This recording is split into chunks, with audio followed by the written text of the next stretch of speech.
ngó lấy cái ní lấy cái hai lấy cái bút khoai khó qua đây nè nhà đều thi lò tài đó đi nhà về lò qua lò lò quẹt lơ bẹt lọ nè và cái tiêu cỗ mà về qua ba mình ta cái tiêu ở đây này cỗ mình được lọ có thu đi ok về bậc mà này có bút thu đi là vi bè bè là nó hay qua từ đây về được khó ra kịp lơ nó này khó ra được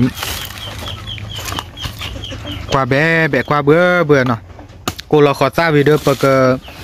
và lò vì được bậc bị nha nữa thì bữa lên nè về khó ra kịp là vì lý khó ra phát đôi chỉ kịp là cô là theo tay che vào là lên và bị là cô mua lì bị là cô mua lì vậy đâu tiêu cô muốn lo mẹ mà cô thu đi mà vậy bạn cô thu đi cô mẹ clear nhá cô ya đấy nha rồi từ chỗ phô nào qua ba là về qua bé qua bữa là cái bữa qua lìn lục là thế nào thế này lìn lục là to vậy còn lìn lục là vì là được cái cò về bậc quả là khó ra nó quả là khó ra và bị nghe còn nơi thì không là cái đấy thì sao mà khó xịn không là cái gì để xịn để nơi thì lo là nó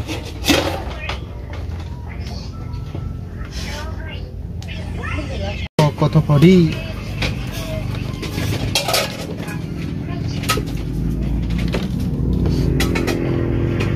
ta kịp bây giờ lâu rồi lên qua đi à về plastic rồi nè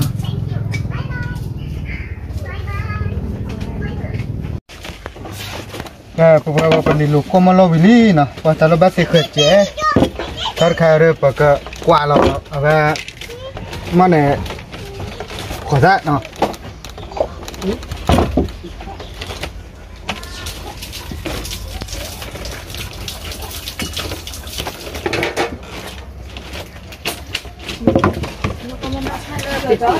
ta tiền đấy nào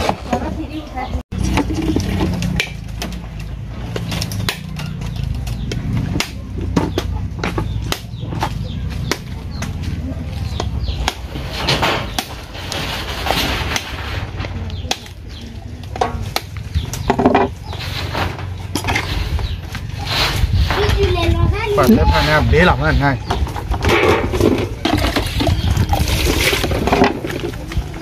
mà thì chơi giờ có ta lấy ở bên đi thì chơi chẳng nada là quý à là việc quý à phải chơi lấy chơi vào nó rồi chẳng nada nên nó chơi là khó khăn chơi về chơi quý nó mà bà lên su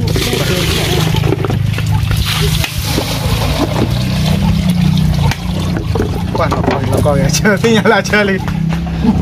nhưng mà chỉ năm lận chỉ năm lận đi cho thì người ta biết chuyện còn thì chơi là qua và hút lửa bác thật lắm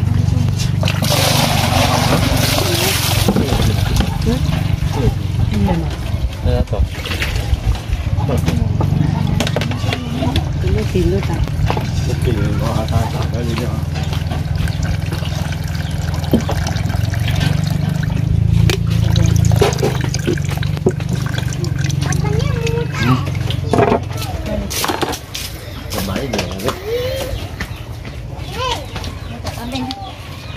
chưa thế là gì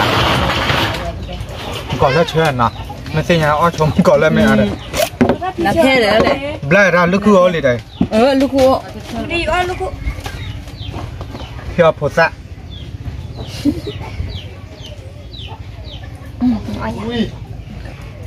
lúc cua ở đây hay không có ra lúc cua một ra được gì mất lót từ gì nó chỉ cả bỏ lại luôn yeah phục vụ quá rồi nào thế này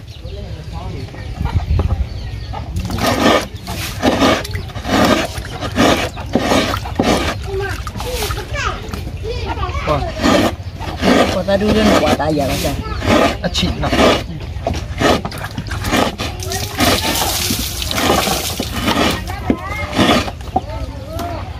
wow về khó ta bây giờ nằm mù ra mà được có sao rồi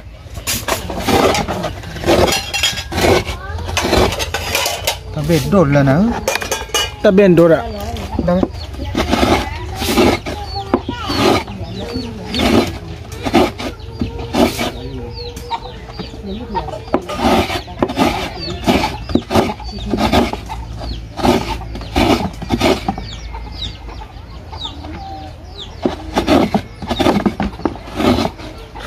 bây giờ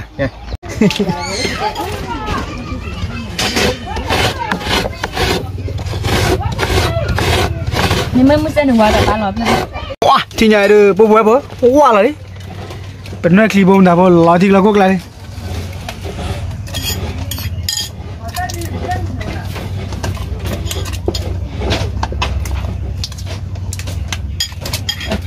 ขับพลอจุดเด้อ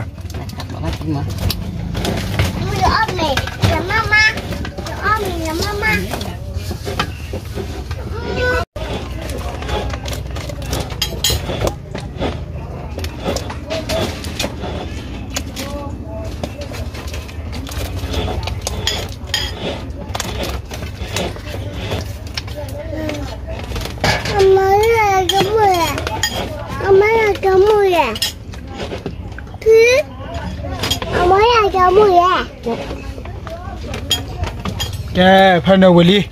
โอเตลบักของดาเลอผักลาวนะแกพวกเราไปเดินนี่เลยนะตาเกี่ยวเดินบ้ากันเลยเยอะละเนี่ยปุ้ยขอซาชิชะขอซาเนาะแต่ตบีเราไปที่บ้านเนาะก็มาไม่ได้เนี่ยเอาไปอาศิเลยเรามาคนเนี่ยโอตาเกี่ยวละแค่ก็ทุกวันเลยเอาไปมันแบบเพลย์เลยเนี่ยเนาะได้จะพลขอดูขอตาลีปุ่นเดิมมัวลีเนี่ยนะ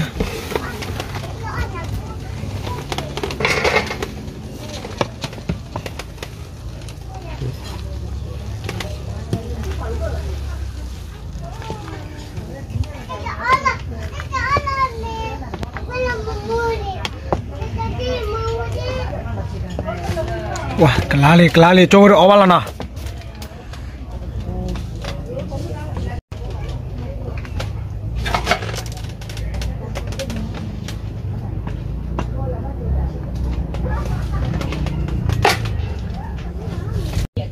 แกผู้บริโภคมิลลี่เพียงไง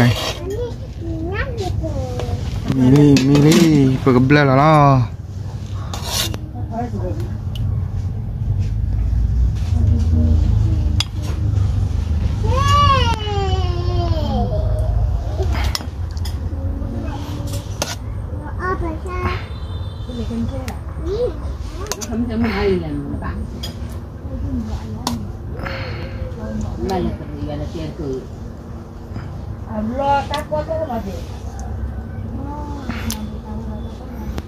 เลยนะ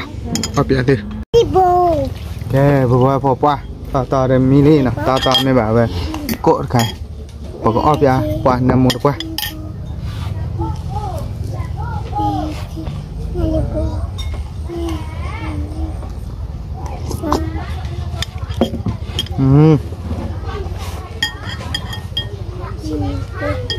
ปลาเคลียร์เลยนะเชอร์วิสโลมาแล้ว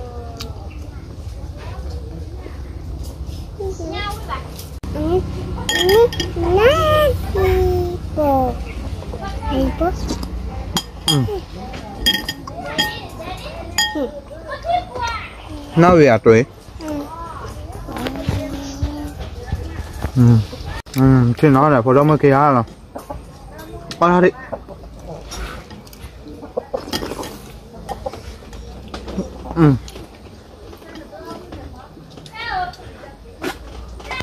เวียน่ะ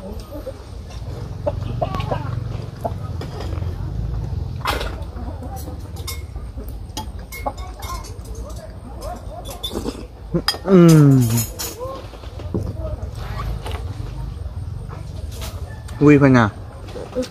เราติ๊กละ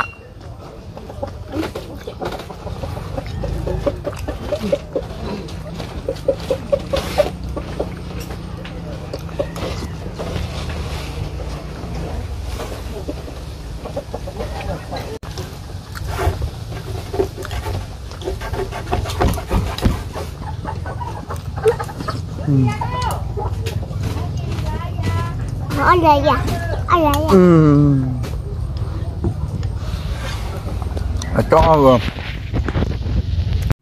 Ok, bữa bữa qua là tôi là cháu bạn nè, ở đây là về hạ lô quê nè, vì là để tiêu cốt tiêu nó bỏ lô quê nè, về tao một đợt hạ đó bài dị lên nè, qua tòa nhà được té, tao vì giờ chủ ba bữa bữa lô khó qua tao muốn, thực sự đôi bạn nè, và nhìn đợt lên là lớp qua bùi lên là vì hạ cái đó lên là cái đa, đó khi giờ là hạ cái đó đầm ha, nè đợt và có bị cho tao vì là đợtแค่มือเช็ดดีต่อละ